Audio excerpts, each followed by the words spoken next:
Men bugungi kunda ikkinchi turmushim bilan yashayotgan ayolman. O'g'il va qiz farzandlarim bor. Lekin erim ko'pincha gunoh ishlarga qo'l uradi. Hatto fohisha ayollarni uyga ham olib keladi. Bu yo'ldan qaytarishga qilgan urinishlarimning barchasi behuda ketmoqda. Ulardan ko'p jabr zulm ko'raman.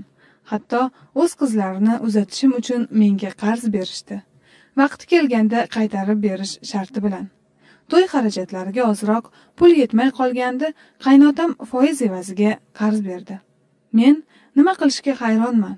Bunday vaziyatda menga biror yechim bormikin? Albatta, bunday ma'noda ishlarni qilayotgan ayoliga erkaklar ham qilishga qiynaladigan ishlarni qilishni majbur qilayotgan, o'z qizini turmushga uzatish uchun o'z xotiniga qarz berib turgan yoki keliniga foiz evaziga qarz berayotgan kishilarni albatta islom ma'nosida baholash qiyin. Mo'min musulmon odamlar bunday ishlarni qilishni tasavvuriga sig'dirish ham qiyin. Nihoyatda bu achinarli bir hol. Albatta har yurtda har xil odamlar bo'ladi, lekin har bir yurtda ham mana shu hatda zikri kelayotgan, mana shunday noqulay sifatlarga ega bo'lgan odamlar har bir xalq uchun ham or, nomus, nihoyatda uyatli bir hol hisoblanadi. Albatta biz ma'lum bir shaxs sifatida, ya'ni ma'lum bir shaxs haqida hukm chiqarishdan nihoyatda yiroqmiz, lekin hatda kelgan voqelikni biz sharhlamoqdamiz xolos. Hukm chiqarish uchun esa ikki tarafni ham eshitib, ikki tarafni ham bahonalarini, sabablarini, o'ziga yarasha fikr mulohazalarini, holatlarini o'rgangandan keyin hukm chiqariladi. Lekin biz mana shu hatda kelgan so'zlarni sharhlashga demak majburmiz. Mana shuning uchun aytyapmiz.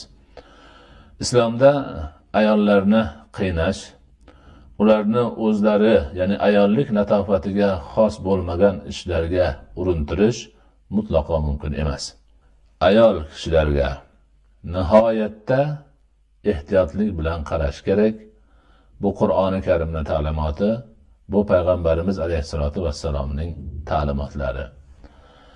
Nafaqa ishlari, ya'niki oilani tebratish, yemoq ichmoq bilan ta'minlash, kiyim turar joy bilan ta'minlash, shuningdek ta'lim tarbiya uchun, davolanish, dam olish uchun ketadigan sarf xarajatlar, inchunun bu hatda kelgani kabi to'y, farzandlarni nikohi uchun ketadigan hamma xarajatlarni faqat erni bo'yniga yuklangan. Ayol kishi bunaqa narsalarni qilishda biror tiyin sarflash majburiyatida emas.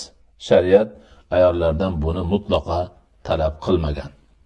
Shuning uchun mana shu ma'noda bu oilada bo'layotgan ishlardan xotin kishini qiyin ishlarga majbur qilish mutlaqo shariatga to'g'ri kelmaydi. Ikkinchidan, boshqa ayollar bilan zino qilish nihoyatda katta gunoh. Bu gunohni demak sifatini oxiriga yetkazish mumkin emas.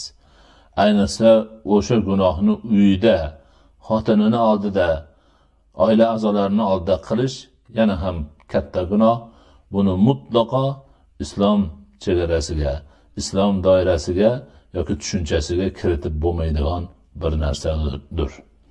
Ana endi qizni uzatish paytida o'zi sarf qilmaslik bir gunoh. Sarf qilayotgan xotiniga yetmay qolganda pul berishlik yana bir gunoh.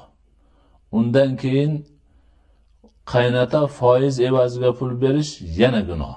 Demak, bu yerda xat muallifasi, shu maktubni yo'llagan ayol singlimizni ustida bo'layotgan zulmlar ustiga zulmlar bo'layotganligini bilib olamiz. Yana savolda vaziyatga islomda qanday baho beriladi deyapti.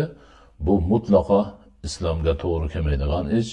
Bularni hammasi islomga zid ish, islom qoralagan ish bo'ladi. Shuning uchun bunday paytlarda demak, xo'p, erkak kishi xotiniga unaqa sarf xarajat, boshqa narsalarni yuklashi mumkin emas. Boshqa ayollar bilan harom yo'l bilan zino qilish ma'nolari mumkin emas. O'zini qizini to'yini sarxarajatini xotiniga qildirib qo'yib, keyin yetmay qolsa qarz berib turish mutlaqo mumkin emas. Ularni hammasini to'g'rilash, yo'lga qo'yish, yaxshi bir demak saviyada olib borishga harakat qilmoqni lozim bo'ladi.